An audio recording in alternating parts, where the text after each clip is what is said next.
Hello, Team Pogel. I am back with Because of Mr. Terupt. And today we are going to listen to the whole month of February. It is in one part. I hope you're ready. February starts with Peter. I ran into the classroom. "Does everyone have their stuff?" I yelled. Mr. T looked up from his desk. "Calm down, Peter," he said. "Does everyone have their stuff?" I said again, still excited. "Calm down," Mr. T said. "Take a deep breath." I took a deep breath. Then in a normal voice I said, "Does everyone have their stuff?" "I think so," Mr. T said. "Then let's go! Let's go then," I said. "We'll go out later, Peter. Besides, we need to take attendance and lunch count and listen to morning announcements." Mr. T also figured if we went out and got soaking wet, first thing, we'd be miserable for the rest of the day. He had a good point, but I still wanted to get outside. We spent the morning spread out all over the place playing different games. I played categories with Mr. T, Luke, and Jeffrey. The letter B came up on the dice. We raced through, putting down our ideas, and then it was time to share. We took turns going down the list, and then the item, things at the beach, came up. Jeffrey shared, then Luke, then Mr. T, and then when it was my turn, I leaned in and said, "Babes." "Who brings babies to the beach?" Luke said. "Not babies, babes," Jeffrey said. I almost died, but wait, it gets better. Our very own brainiac, Luke, just sat there watching us laugh. Then he said, "What do you mean?" Couldn't believe that. He didn't know babes. I freaked out. "Holy smokes," I said. "What rock are you living under?" Mr. T jumped in at that point. "Easy, Peter," Mr. T said. "Lots of girls don't appreciate that term. It sounds as if you don't respect them, and part of being a man is knowing how to respect women." "Oh," Luke said. "Girls." His light bulb had suddenly turned on. Mr. T looked at me and smiled, shaking his head. Mr. T is the best, I thought. That was the last time I got to hang out with him. Next up is Luke. Peter thought he was so smart all of a sudden. He won a homework pass off a lucky guess, and he confused me in categories. Big deal. I resolved, dollar word, to get him. Jeffrey.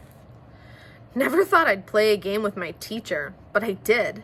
I played categories with Terupt and Luke and Peter, and I learned that I'm even smarter than Luke at some things. But that doesn't make him out to be a bad kid, just a dork. As smart as he is, Luke doesn't make a stink about it. I like him for that. But Peter, sometimes he gets on my nerves. He's always doing stuff and never gets in trouble. I knew he was just waiting to get outside. I had a surprise for him. It would have been better if I never got involved. If I just stayed hating school, none of this would have happened. Peter. Finally, we were outside. The snow was perfect, the kind that packed and formed super snowballs. I scooped up a handful as we walked toward the field, squeezing it over and over. "No snowballs," Mr. T had told us before coming out. We reached the corner and I stuffed the snowball in my pocket. It was too perfect to just toss down. It wasn't like I was going to throw it. I ran out onto the untouched field. The field was perfect, too. There was a mountain of snow right in the middle that we climbed up. I was already standing at the top when I saw Lexi making her way up the side. I thought about how she'd been really quiet lately, like she was down in the dumps. Maybe that was why I thought knocking her into the snow would snap her out of her trance. Without thinking it through, something I never do anyway, I slid down the side and gave her a little shove. She tumbled backward. I laughed hard. She didn't. I ran toward a smaller mound of snow. That was how the game started.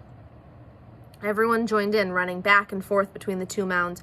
We knocked each other down as we ran, and we wrestled each other off the tops. I'm not sure how it happened, but somehow I got knocked down. I was watching out for Lexi when somebody shoulder checked me from behind. I fell off the mountain and landed on my belly. Lexi came running over and kicked snow in my face. I was fuming. It's one thing to knock each other down, but kicking snow in someone's face? That's just wrong. I was angry. I got on my knees and bam! I got knocked down on my face again. Now I was fuming and steaming.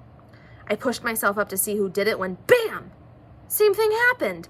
This time, the person held my face down too.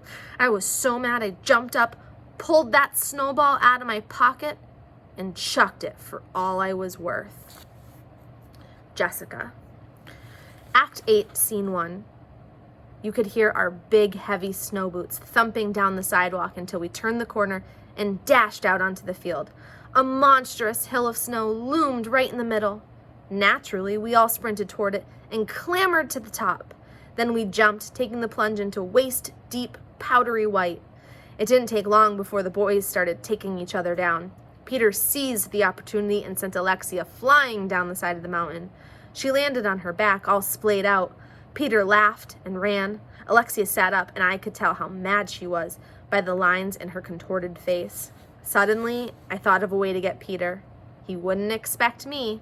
He'd be keeping his eyes on Alexia, expecting her to retaliate. I collared Danielle and Anna. "Here's what we're gonna do," I said. It wasn't a suggestion, more like I simply told them how my ingenious plan would be executed. Act 8, Scene 2. We hid behind the mountain of snow. Peter came running towards us and scampered right up the side. While Peter stood on top, like the king of all dorks, we snuck up the backside of the hill. Danielle threw her shoulder into Peter, knocking him off balance. He wavered. I blasted him with my shoulder, coming from the opposite direction. Anna gave the last little nudge from behind. The 1-2-3 punch was too much for Peter to handle. He squawked like a dying seagull as he flailed through the air, landing face down. Alexia ran over and kicked snow in his face the instant he picked up his head. Danielle, Anna, and I had just reached the other mound when we turned and saw Peter fire the snowball. Luke. Alexia kicked snow in Peter's face. He griped and whined as he sat up to wipe the snow from his eyes. "Let's get him, Lukester," Jeffrey said. I felt like a couple of snipers. $1 word. Sizing up our target, Jeffrey slid down the smaller mound, hurried across the snow, and shoved Peter's face back into the white powder. Peter never saw it coming, and Jeffrey was long gone by the time Peter sat up to wipe his face again. That was when I attacked. I blasted him from behind, knocking him down, and held his face in the snow extra long. This reversal, $1 word, of typical roles, with me being the victor, felt awesome. It was one of the greatest upsets, $1 word, of all time. My victory celebration only lasted a second before everything was shattered, $1 word. Jeffrey. Peter had it coming. I got him good, and so did Lukester. They say all's fair in war. Peter's not a crybaby, but all of us ganging up on him was too much. He got crazy upset and chucked that ice ball. Anna. I didn't want anyone to get hurt. Danielle. Why did I go along with Jessica's plan? I could have said no. I should have said no. It was supposed to be fun. We were all getting pushed into the snow. Peter would have knocked any of us down. He's always fooling around. It was supposed to be funny. How could it turn out so bad? Jessica. Act 8, Scene 3. I don't think any of us were malicious in our attacks on Peter. It was the sudden onslaught that made him throw that snowball. We didn't know, and I started it. Luke. I was running away from Peter, so I didn't actually see it. I saw something else. The twisted, $1 word, the twisted faces of Danielle and Anna and Jessica. Peter. I didn't know Mr. Terupt was going to be right there. Danielle.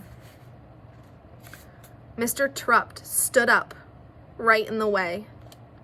Jessica. I still remember Alexia's scream, piercing, horrified. Peter. I didn't want to hurt anyone. Luke, Mr. Terupt should have stopped us. He let it go too far. Peter, I wish I could take it back. I didn't mean to throw it. Anna, please let my teacher be okay. Danielle, dear God, it's Danielle. I really need you down here. Mr. Terupt needs you. And that is the end of February. Next time we come back, we will start with March. All right, my friends, answer those questions and work hard.